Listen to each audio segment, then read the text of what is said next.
Okay, the purpose of this video is debunking carnivore diet, paleo keto carnivore. Other than for refractory epilepsy where a real high-fat diet might be preferable to slow down the brain when you haven't been able to control their seizures, there's really no long-term benefit to the paleo keto carnivore. You get something called a Hawthorne effect when you closely monitor a situation with any type of diet. You can lose weight in the short run, but in the long run, there's numerous reasons why you lose with a high-fat, high-animal protein diet, okay? First of all, high-fat diets stick the red blood cells together, so you end up with thick blood, increased viscosity blood, rouleau formation, blood sludge. That's going to raise blood pressure. The reason you have blood pressure is to get blood to the top of your head. If you're pumping normal bloods like water, you can have a low pressure. When you're pumping a milkshake, you need high pressure to pump blood to the top of your brain. Typically, meat is salted, flavored in some form. That causes vasoconstriction, narrows the diameter of the artery. So now you're pumping thick blood through a constricted system, hypertension, blood pressure goes up. Hypertension damages the arterial wall, causes atherosclerosis. Now you're plugging up arteries, decreasing blood to your brain, to your eyes, to your heart, to your Johnson. All of that is bad, okay?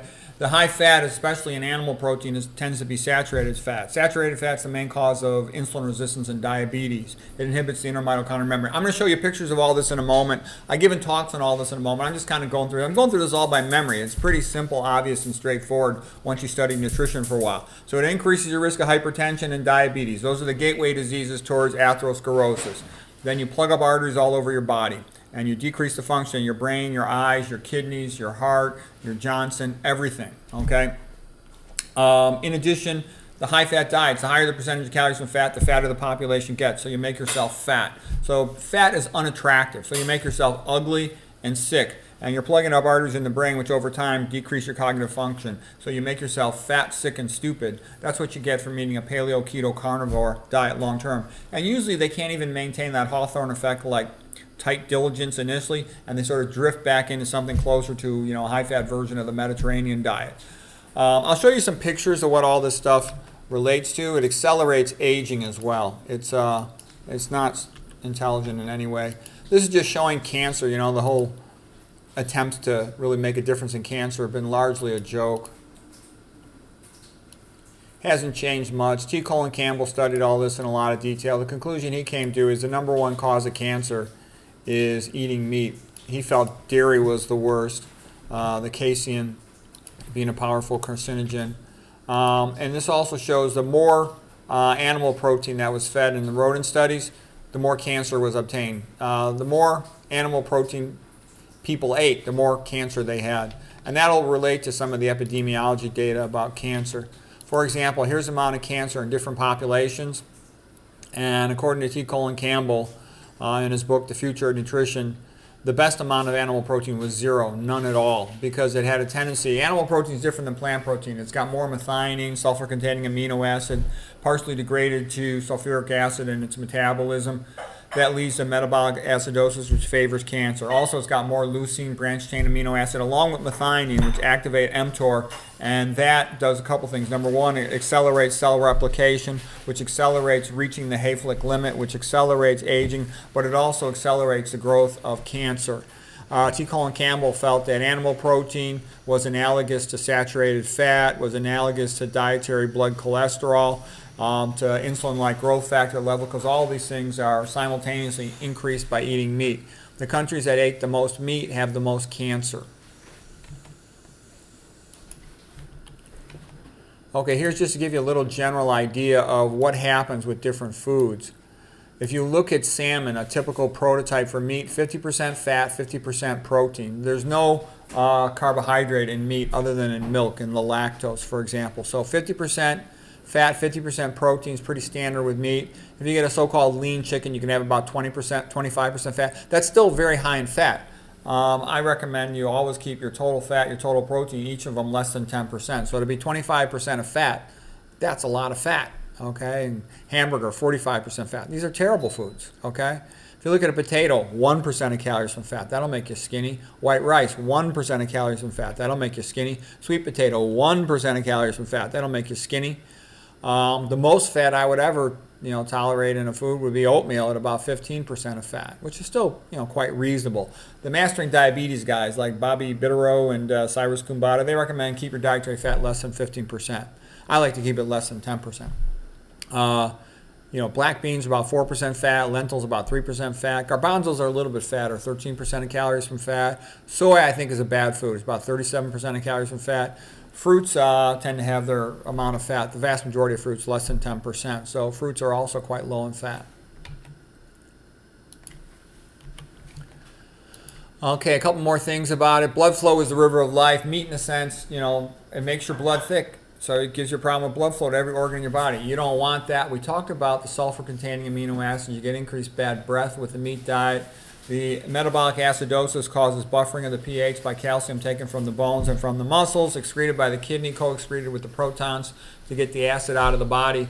But the calcium excreted into the urine causes calciuria, increased calcium in the urine. That can precipitate, cause kidney stones, rather painful. You're peeing your bones to some extent into the toilet, causing osteoporosis, increasing your risk of spine fracture, and causing kidney stone, increasing your risk of pain and all the hassles of going through those stone removal procedures.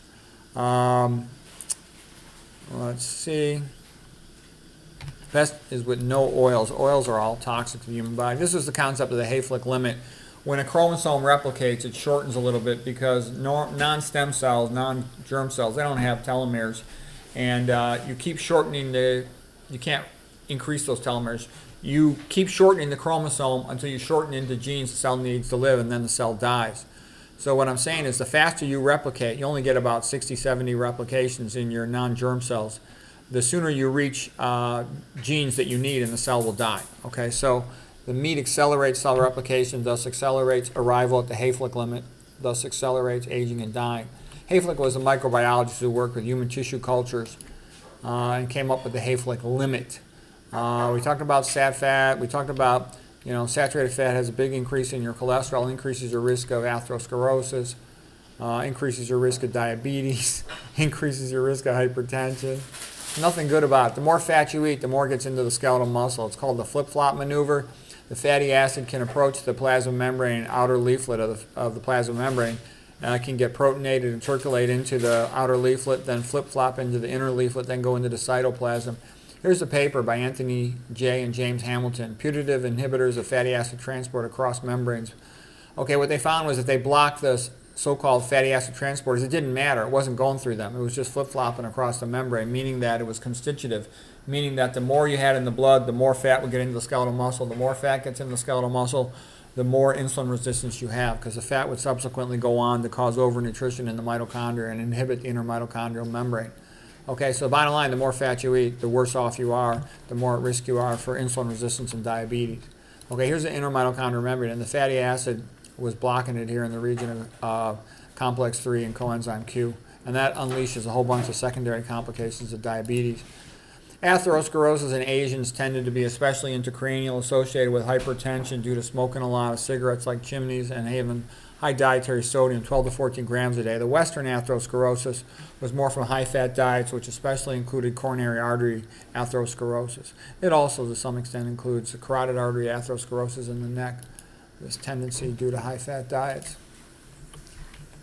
Okay, we previously talked about the vascular hypothesis of dementia, meaning chronic cerebral hypoperfusion leading to dementia by depriving the brain of blood flow. And you get that from atrial fibrillation, congestive heart failure, atherosclerosis due to hypertension, or overtreatment of hypertension will all diminish blood flow to the brain, aortic valve disease, aortic stenosis or regurg, post-op, intraoperative hypotension during CABG, coronary artery bypass graft, all those things that decrease blood supply to the brain. They're all increased with the meat-based diets. So it's another way they make you stupid. Okay, this is just the fact that insulin resistance also deprives the neurons of glucose when they're excited and they need to ramp up blood glucose production, because they also contain glucose type 4 transporters. It's not just the glucose type 1 transporters that aren't insulin dependent on the blood-brain barrier, or the glucose type 3 transporters that aren't insulin dependent on the neurons. It's also glucose type 4 transporters, which are insulin dependent on the neurons, and they're put at increased risk for cognitive decline because they don't function correctly with insulin resistance. So anyways, that's enough reasons right there why these high meat diets, they increase your risk of cancer, they increase your risk of atherosclerosis, they increase your risk of diabetes, they increase your risk of hypertension. The lack of dietary fiber increases your risk of constipation. Then you get abdominal pressure syndrome from straining at defecation with Valsalva maneuver. plus the lack of dietary fiber. There's no fiber in meat. It means that you get increased intestinal permeability, leaky gut. Then you get the secondary bacterial endotoxins, LPS and LTA, going into the blood, causing amyloid clotting. You get the molecular mimicry and autoantibody cross-reactivity is a major mechanism of autoimmune disease because you don't have the tight junctions from the lack of fiber in the gut wall. So the bottom line is, you can't polish a turd. The more closely you look at meat, the worse you see it is for health. So I made longer videos about this, like my video, Bart K. Judgment Day. You might want to watch that one, where I show the studies that the paleo, keto, carnivore meat eaters, they die sooner, not to mention all this sickness, okay? Anyways, hope you found that helpful.